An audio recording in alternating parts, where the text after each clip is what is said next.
امروز باز با یک ویدیوی متفاوت آمدیم جنگل که بلوبری بچینیم، چون خیلی یک مربای خوشمزه جور میشه، هم مربا هم شربت هم خیلی میوه جنگلی است،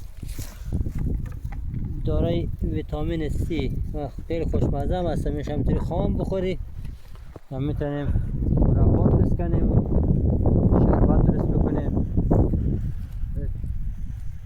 این قسمت ها که میبینی کلا اینا بلوبری است.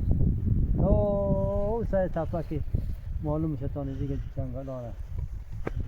خیلی یک جای خوبی است، قسمت بالای تپه و جایی که بالای تپه بلوبرش خیلی شیرین و خوشمزه هم است نسبت در جایی که سایه او یا مثلا زیر درخت و شلوغی آیا.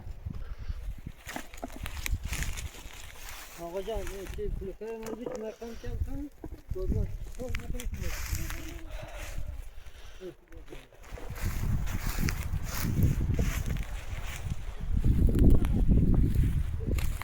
این رقمی چنده میشه. خب این سرخوش هم خوردنیه ولی آل فصلش نرسیده، نمیخوایم که مثلا گردوار شود.